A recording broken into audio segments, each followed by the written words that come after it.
Hello guys, मैं गीता बदलानी गीत world में आपका स्वागत करती हूँ। एक बार फिर मैं आपके लिए लेके आई हूँ मज़ेदार सी रेसिपी साबूदाना खिचड़ी।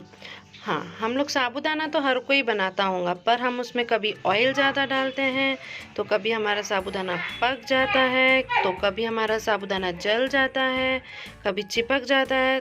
पर मैं आपके लिए लेके आई हूँ एक परफेक्ट साबूदाना रेसिपी जो खाने में भी स्वादिष्ट है, ऑयल भी कम लगेगा और एक दूसरे के साथ चिपकेगा भी नहीं। तो अगर आपको मेरी रेसिपी पसंद आए तो मेरे चैनल को लाइक और मुझे कमेंट करके ज़रूर बताना। और अगर आपने मेरे चैनल को सब्सक्राइब नहीं किया है तो पहले सब्सक्राइब कीजिए। और हम अब करते हैं हमारी रेसिपी स्टार्ट। साबूदाना खिचड़ी बनाने के लिए हमें चाहिए साबूदाना। साबूदाने को मैंने ओवरनाइट भिगो के रखा था और इसके ऊपर तक हमें पानी रहने देना है। आप देख सकते हैं ये ऐसे होना चाहिए, मतलब ये पूरा भीग गया है। और मैंने लिया है 1 कटोरी शेंगदाने का बुरादा, 2-3 मैंने हरी मिर्ची ली है, इसको मैंने इस तरह से काटा है। मैंने लिया है कुछ कड़ी पत्ता, लेमन, धनिया पत्ती, आलू को मैंने इस तरह से काटा है, जीरा, सौंफ, अमचूर पाउडर, और इसमें हम लोग यूज़ करेंगे काला नमक। काले नमक से ज़्यादा टेस्ट आता है। अगर आपके पास काला नमक नहीं है तो आप रेगुलर नमक भी यूज़ कर सकते हैं। यहाँ मैं यूज़ करूँगी रेड चिली पाउडर। अगर आप रेड चिली पाउडर नहीं खाना पसंद करते हैं इसमें तो आप ब्लैक चिली पाउडर भी डाल सकते हैं, पर मैं रेड चिली पाउडर डालूँगी। और ये मैंने लिया है चाट मसाला। ये मेरे घर का बना हुआ चाट मसाला है, मैं घर पे बनाती हूँ। अगर आपको इसकी रेसिपी चाहिए तो आप मुझे कमेंट करके ज़रूर बताना। तो आइए बनाते हैं मज़ेदार सा साबूदाना खिचड़ी। ये मैंने गैस पे चढ़ा ली है कढ़ाई। अब हम करेंगे गैस का फ्लेम ऑन। ये मैंने गैस का फ्लेम ऑन कर दिया है। अब हम इसमें डालेंगे ऑयल। क्वांटिटी मैं आपको डिस्क्रिप्शन में ऐड कर दूंगी। हमारा ऑयल गरम होता है। हमारा ऑयल गरम हो गया है। अब हम इसमें ऐड करेंगे जीरा,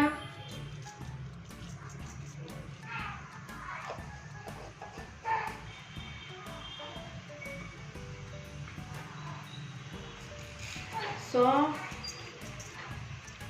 1 चम्मच मैंने यहाँ जीरा डाला है, आधा मेरा जीरा तड़क गया है। अब मैं इसमें ऐड करूँगी पोटैटो। ये मैंने पोटैटो डाल दिए हैं। और अब मैं साथ ही साथ डालूँगी इसमें ग्रीन चिली और करी लीव्स, जिसे हम कड़ी पत्ता भी कहते हैं। अब हम तीनों को अच्छे से मिक्स कर देंगे। ऑयल देखो मैंने कितना कम डाला है। और अब मैं इसे ढक के रख दूँगी लो फ्लेम पे 5 से 7 मिनट तक, जब तक हमारा आलू गल नहीं जाता है। और बीच बीच में हमें इसे चेक करते रहना है ताकि हमारा आलू जले नहीं। तो ये टाइम हो गया है, मैं अभी चेक कर रही हूँ। तो ये देखिए मेरा आलू पूरी तरह से गल चुका है, ये अच्छे से हो रहा है। अब इसी टाइम पे हम इसमें डालेंगे मसाले। मैं डाल रही हूँ इसमें शेंगदाने का बुरादा। अब हम इसे भी अच्छे से मिक्स कर देंगे। इसे हमें 2 मिनट के लिए पकाना है ताकि शेंगदाने का कच्चापन निकल जाए। वैसे तो हम ये तेल में ही डाल सकते हैं, बट वो कम ऑयल में जल सकता है, तो इसलिए हम इसे अभी ऐड कर रहे हैं। अब मैं इसमें ऐड करूँगी रेड चिली पाउडर। मैं रेड चिली पाउडर बहुत कम डाल रही हूँ। अगर आप नहीं भी डालना चाहे तो नहीं डाल सकते हैं, ऐसे भी अच्छा लगता है ग्रीन चिली बढ़ा देना। अब मैं इसमें ऐड करूँगी ब्लैक सॉल्ट, आधा चम्मच के इसमें ये मैंने ब्लैक सॉल्ट ऐड कर दी। आधा चम्मच में ऐड करूँगी आमचूर पाउडर। और फिर हम इससे फिर से अच्छी तरह से मिक्स करेंगे। हमने गैस का फ्लेम लो ही रखना है, हाई फ्लेम नहीं रखेंगे। मैं फिर से एक बार बोल रही हूँ, हमने ऑयल कम डाला है तो ये जल सकता है, इसलिए हमें लो फ्लेम पे ही पकाना है। हमें इसे अच्छी तरह से ऐसे मिक्स करते रहना है। और फिर हम इसमें ऐड करेंगे साबूदाना।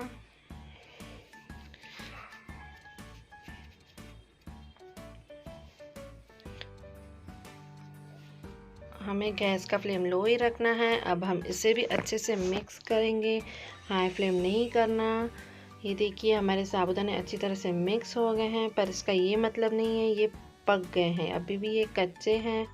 गैस का फ्लेम हाई नहीं करना, लो ही रखना है हमें। और अब आती है हमारी बारी। ये मैं डाल रही हूँ लेमन। आधा चम्मच लेमन डालने से हमारे जो साबूदाने हैं वो अलग अलग रहते हैं। लेमन डालने से हमारे साबूदाने अलग अलग ही रहते हैं, वो एक दूसरे के साथ नहीं चिपकते हैं और इसका टेस्ट भी काफ़ी अच्छा आता है। तो मैं वो डाल रही हूँ और ये मैं डाल रही हूँ अपने घर का चाट मसाला जो मैंने खुद ही बनाया हुआ है। मुझे बाहर से ज़्यादा मेरा बना हुआ चाट मसाला पसंद आता है, वो हम किसी भी सब्ज़ी में डाल सकते हैं। आप चाहे पोहा में डालो, इसमें डालो, या कोई भी हम स्नैक्स खाते हैं उसमें डाल सकते हैं। ये अब मैं इसे करूँगी अच्छी तरह से मिक्स। और अब हम साबूदानों को कैसे पकाएंगे।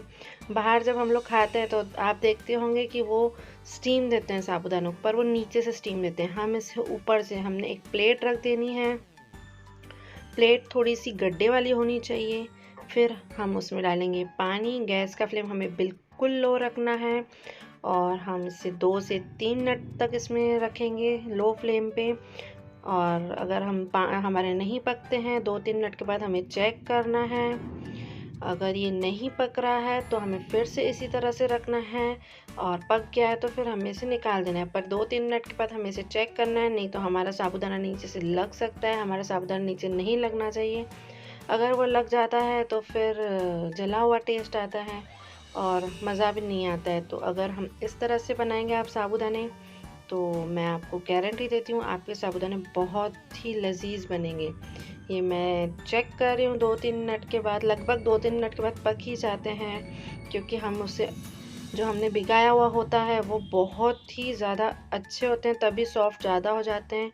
और आप देख सकते हैं ये कितनी अच्छी तरह से बन गया है मेरा साबूदाना। मुझे अक्सर जब भूख लगती है तो मैं इसी तरह से साबूदाना बनाती हूँ। मैं आपको सामने से भी दिखा सकती हूँ, आप देखिए बिल्कुल पक गया है। अब कई लोग ऐसे सोचते हैं कि हमें कैसे पता चले साबूदाना बना है कि नहीं। तो साबूदाना का जो दाना रहता है ना वो ट्रांसपेरेंट दिखता है। अगर वो पक गया है मतलब वो ट्रांसपेरेंट दिखता है, तो ट्रांसपेरेंट दिखे मतलब वो पक गया है। अब मैं उसमें ऐड किए है मैंने शक्कर। अगर आप शुगर खाना पसंद करते हैं तो आप 1 चम्मच शुगर डालिए, और अगर नहीं पसंद करते तो आप नहीं भी डाल सकते हैं, कोई दिक्कत की बात नहीं है। और फिर मैं इसमें डाल रही हूँ धनिया पत्ती, क्योंकि मेरा साबूदाना कंप्लीट हो गया है तो ऊपर से धनिया तो डालना बनता है। और अगर आप फास्ट के लिए बनाते हैं तो आप धनिया नहीं डालें, और सेम प्रोसेस से बना सकते हैं, फास्ट में भी चलता है और नहीं तो आप रेगुलर में भी बना सकते हैं। ये मेरा साबूदाना बनके बिल्कुल रेडी है। मैं आपको दिखा रही हूँ कि ये देखिए कैसे अलग अलग और मज़ेदार सा लग रहा है। इसमें मैंने कोई एडिटिंग नहीं की है, ये नेचुरल कलर है और ये नेचुरल ऐसे ही दिख रहे हैं, ना कोई लाइटिंग है और ना ही इसमें एडिटिंग की हुई है। तो ये मेरा मज़ेदार सा साबूदाना बनके बिल्कुल रेडी हो गया था। तो आप मेरी रेसिपी ट्राई ज़रूर करना अपने घर पे, और अगर आपको मेरी रेसिपी पसंद है तो मुझे कमेंट करके ज़रूर बताना। और मैंने चैनल को अभी तक सब्सक्राइब नहीं किया है तो पहले जाके मेरे चैनल को सब्सक्राइब कीजिए और फिर अपनी ये रेसिपी एंजॉय कीजिए। मैं आपसे